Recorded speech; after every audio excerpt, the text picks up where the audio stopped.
ప్రసిద్ధ పుణ్యక్షేత్రం రామతీర్థం కళ్యాణ శోభ సంతరించుకుంది. దేవస్థానం సమీపంలోని కళ్యాణ మండపంలో సీతారామస్వామి వారి పరిణయం వేడుకగా జరగనుంది. సీతారాముల కళ్యాణ వేడుకను కనురారా వీక్షించేందుకు భక్తజనం 1000 కళ్లతో ఎదురుచూస్తున్నారు. భక్తులకు ఎటువంటి ఇబ్బందులు కలగకుండా క్యూ లైన్లు, తలంబ్రాల పంపిణీకి ప్రత్యేక కౌంటర్లు ఏర్పాటు చేస్తున్నారు. ఇప్పటికే తిరుపతి నుంచి సీతారాముల చెంతకు పట్టు వస్త్రాలు చేరాయి. మంత్రి కొండపల్లి శ్రీనివాస్, ఆలయ అనవసకు ధర్మకర్త పూసపాటి అశోక్ గజపతిరాజు పట్టు వస్త్రాలను సమర్పించనున్నారు. ఇక కళ్యాణ ఏర్పాట్లపై విజయనగరం ఐ న్యూస్ ప్రతినిధి రమేష్ అందిస్తున్న మరిన్ని వివరాలు చూద్దాం. భద్రాద్రిగా పేరుగాంచిన రామతీర్థంలోని శ్రీరామనవమి వేడుకలు కళ్యాణానికి సర్వం సిద్ధం అవుతున్నాయి. శ్రీరామనవమి రోజు అభిజిత్ నగరంలో ఇక్కడ కళ్యాణం ఏర్పాట్లు చేస్తున్నారు. ఇప్పటికి మనం చూసుకున్నట్టయితే ఆలయ సమీపంలోని విశాల ప్రాంతంలోని కళ్యాణ మండపంలోని భక్తుల కోసం ఎటువంటి అసౌకర్యాలు కలగకుండా చలువు పందులు వేశారు. అదేవిధంగా విఐపి గ్యాలరీలు, వివిఐపి గ్యాలరీలు, అదేవిధంగా పూర్తి స్థాయిలోని భక్తులకు ఎటువంటి అసౌకర్యం కలగకుండా అన్ని ఏర్పాట్లు పూర్తి చేస్తున్నారు. ఇప్పటికైతే మనం చూస్తున్నామో అయితే ఇప్పటికే ఎండల తీవ్రతరం ఉండడంతో భక్తులు ఎటువంటి అసౌకర్యాలు కలగకుండా ప్రతి సంవత్సరం మాదిరిగా కాకుండా ఈ సంవత్సరం ఇంకొంచెం ప్రత్యేకంగా ఏర్పాట్లు చేశారు. అయితే రేపు రాష్ట్ర ప్రభుత్వం తరఫున మంత్రి కొండపల్లి శ్రీనివాస్ అయితే ఇక్కడికి వచ్చి పట్టు వస్త్రాలు, తలంబ్రాలు సమర్పించిపోతున్నారు. దీని మీద ఇప్పటికే అటు ఆలయంలో వద్ద కానీ ఇక్కడ లేకపోతే ఇక్కడ కళ్యాణ మండపం వద్ద కానీ కళ్యాణ వేదిక వద్ద కానీ పూర్తి స్థాయిలోని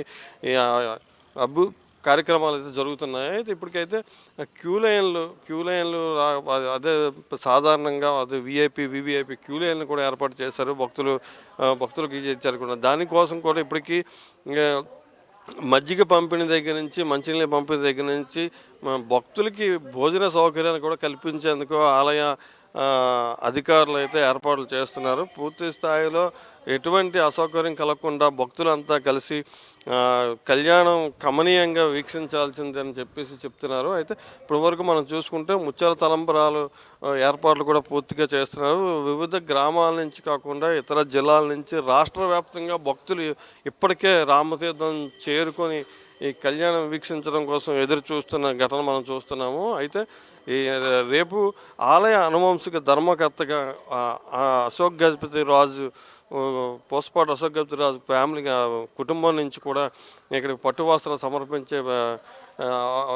సమర్పిస్తే ప్రతిసారి ఆనవాయితీగా మారుతుంది. మనం చూసుకుంటే ఈ రామతీర్థంలోనైతే రేపు అటు ప్రభుత్వం తరపున కూడా ఇటు ఆలయం తరపున కూడా పూర్తిస్థాయిగా ఇక్కడ పట్టు వస్త్రాలు సమర్పించి ఆ వేడుకల్లో పాల్గొననుంది. అయితే ముందస్తుగా ఇప్పటికే స్థానిక అధికారుల నుంచి ఇటు పోలీసులు కూడా ముందస్తుగా బందోబస్తు ఏర్పాట్లు చేస్తున్నారు. ఎందుకంటే లక్షలాది మంది భక్తులు రేపు కళ్యాణానికి హాజరయ్యే నేపథ్యంలోని ఎటువంటి అవాంఛనీయ సంఘటనలు జరగకుండా, అదేవిధంగా ట్రాఫిక్ కూడా ఎటువంటి ఇబ్బంది కలగలేకుండా పూర్తి స్థాయిలోని అటు రామతీర్థం జంక్షన్ నుంచి, నెల్లిమర్లలో రామతీర్థం జంక్షన్ నుంచి రామతీర్థం వరకు కూడా ఇప్పటివరకు అయితే ఏర్పాట్లు చేశారు. అదేవిధంగా రహదారులు కూడా ఇప్పటివరకు రహదారిలో ఉన్న కూడా పూర్తి చేసి వాటిని కూడా ఎటువంటి అసౌకర్యకరంగా చూస్తున్నారు. అంటే ప్రత్యేక బస్సులు ఒక పక్క తలుచుకుని మనం చూసుకుంటే ఆర్టీసీ కూడా దీని మీద ప్రత్యేక రవాణా ఏర్పాట్లు చేస్తున్నారు. బస్సులను ప్రత్యేకంగా ఏర్పాటు చేసి రేపు కళ్యాణం నుంచి ఈరోజు సాయంత్రం నుంచి మళ్ళీ రేపు సాయంత్రం వరకు ప్రత్యేకంగా సర్వీసులు కూడా ఇక్కడ నడుపుతున్న పరిస్థితి మనం చూస్తున్నాము.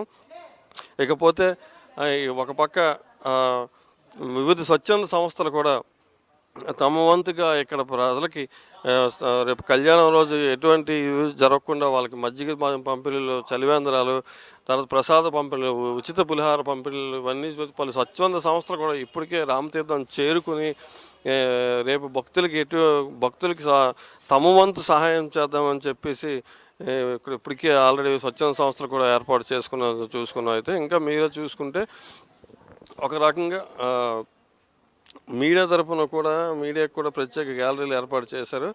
దానికి తోడు ఇప్పటికే తలంబ్రాల ఒలుపు ఇది ప్రత్యేకత సాధించుకుంటుంది. ఎందుకంటే ముత్యాల తలంబ్రాలతో పాటు కొన్ని ప్రత్యేక తలంబ్రాలు కూడా స్వామివారికి ఇక్కడ ఇవ్వడం ఆనవాయితీగా ఉంది. అది ధాన్యం సేకరణ, పంట బియ్యం ధాన్యం తీసుకొచ్చి ఇక్కడ భక్తులు ఒలిచి తలంబ్రాలుగా చేయడం ఇక్కడ ఆనవాయితీ రామతీర్థం ప్రత్యేకతను మనం చెప్పుకోవాలి. ఇటువంటి చూసుకుంటే ఇప్పటికే అటు వైద్య ఆరోగ్య శాఖ కూడా రేపు భక్తులకి ఇక్కడ ఎటువంటి ఇది చేయకుండా ప్రత్యేకంగా శిబిరాలను కూడా ఏర్పాటు చేస్తుంది వైద్య ఆరోగ్య శాఖ. అదేవిధంగా పోలీస్ శాఖ, ఇవన్నీ శాఖలు సమన్వయంతో ఉండి రేపు భద్రాద్రి మరో భద్రాద్రిలో జరిగే రాముల వారి సీతారాముల కళ్యాణంని ఎటువంటి అవాంఛనీయ సంఘాలు జరగకుండా ఘనంగా నిర్వహించేందుకైతే ఏర్పాటు చేస్తున్నారు దేవాదాయ శాఖతో కూడా. కెమెరామెన్ మధుసూదన్ రెడ్డితో రమేష్, ఐ న్యూస్, రామతీర్థం నుంచి.